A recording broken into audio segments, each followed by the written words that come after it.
नमस्कार मंडळी, प्रेमाने बोला धनिरंकारजी। बघा, आजचा व्हिडिओ गुरुपूजा दिवस यावर असणार आहे। असीकडून जरी काही चूक झाली तरी त्याची उदाहरण करण्याने क्षमा असावी।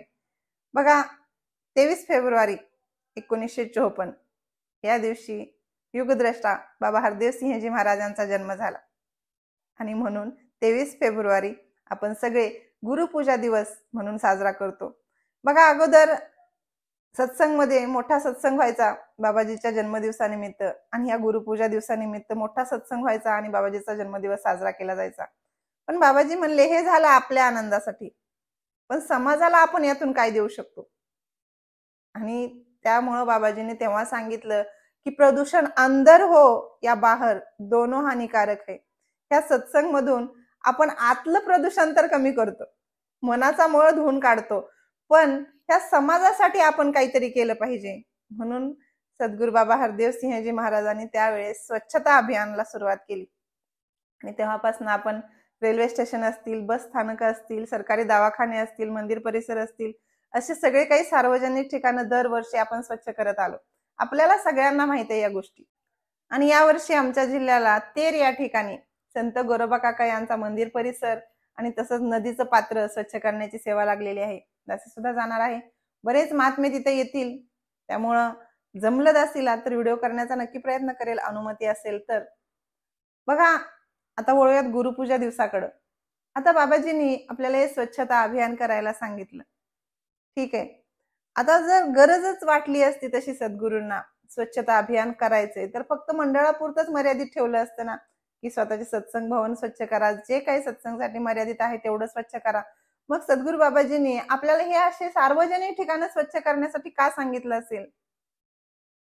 ती कुठेतरी स्वच्छता तर होणारच आहे, पण या स्वच्छतेच्या माध्यमातून कुठेतरी निरंकारी मिशनचा प्रचार होईल।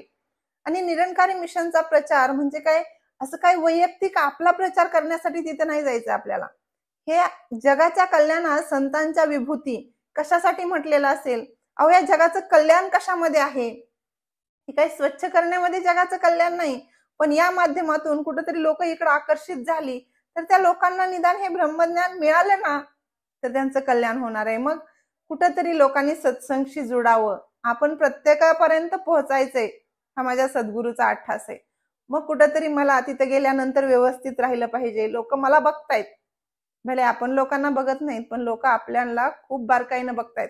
मग तिथे गेल्यानंतर माझी सेवा कशी आहे? अरे रावपणाची तर नाही ना। नवी जुने लोक असतात, फक्त आपलेच नसतात, नवीन बघायला येणारे सुद्धा भरपूर असतात तिथं।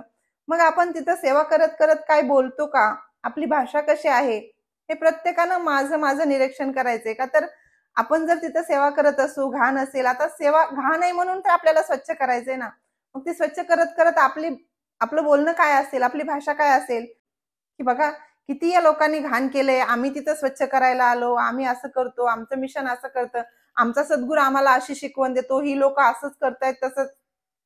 मला सद्गुरूने हे करायला सांगितलेलं नाही, अशानं लोक माझ्याकडे आकर्षित होणार नाहीत, तिथं मला माझ्याच बडाया गायच्या नाहीत।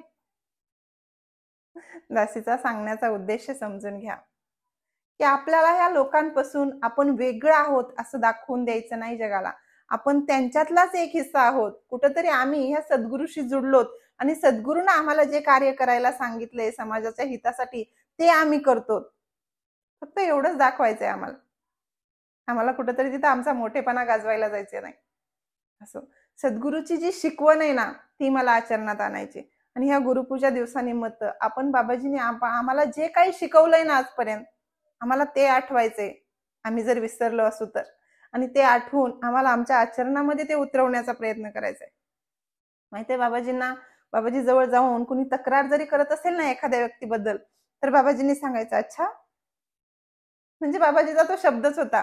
बाबाजी काही झालं तरी म्हणायचे अच्छा। आणि माहितीये, त्या अच्छा मध्ये सगळ्यांना अच्छा वाटायचं हो, म्हणजे सगळ्यांना छान वाटायचं। म्हणजे बाबाजीकडून आपल्याला शिकायचंय काय, की प्रत्येकाशी प्रेमानं वागा, मग तो कसाही असेल।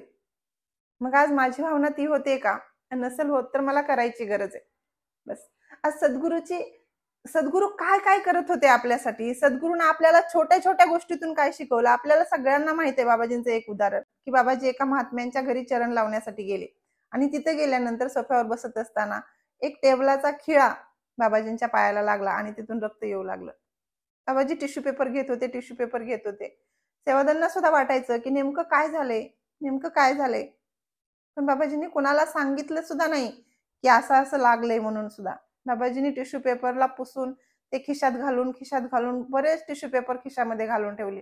घरी गेल्यानंतर ज्यावेळेस कपडे धुवायला दिले त्यावेळेस माहित झालं की ते टिश्यू पेपर बाबाजींनी का घेतले होते.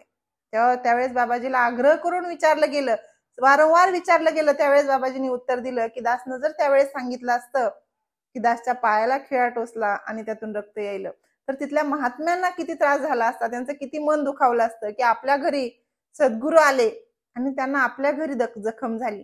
म्हणजे त्यांचा जो आनंद असता ना तो कुठेतरी हिरावून घेतल्यासारखा झाला असता. मग सद्गुरू आमच्या मनाचा एवढा विचार करतोय, यातून आम्हाला शिकवतोय सुद्धा की तुम्ही सुद्धा त्याच पद्धतीने दुसऱ्यांच्या मनाचा विचार करा. मग कुठेतरी माझ्याकडून जर असं घडत नसेल तर मला गरज आहे करण्याची. बाबाजींनी त्यांच्या प्रवचनातून एक उदाहरण सुद्धा दिलं होतं की ऋषी कमलजी जे सेवादार असताना त्यांची ड्युटी लागली की सद्गुरू ज्या रस्त्याने येतात ना त्या रस्त्यानं तिकडे लांब त्यांना उभा केलेलं होतं वाट पाहत सद्गुरूंची. आणि योगायोगानं सद्गुरू दुसऱ्याच रस्त्याने आले आणि कार्यक्रम झाला सुद्धा. सत्संग संपल्यानंतर सद्गुरू विचारतायत, कमलजी दिखाई नाही दे रे. त्यावेळेस तिथल्या महात्म्यांच्या लक्षात आलं, अरे कमलजीला तर आपण तिथं उभा केलेलं ते तिकडच. त्यावेळेस त्यांना बोलावून घेतलं गेलं, त्यांना विचारलं. त्यावेळेस ते म्हणतात की बाबाजी ड्युटी लागली होती. त्यावेळेस बाबाजींनी आशीर्वाद दिला. शहनशाहजी त्यांना म्हणतात की जसं तुम्ही आज सद्गुरूची वाट पाहत थांबला होतात ना, तशीच सत्संगच्या रांगाच्या रांगा तुमची वाट बघत थांबतील. सद्गुरूंचा आशीर्वाद कधी खाली जात नाही.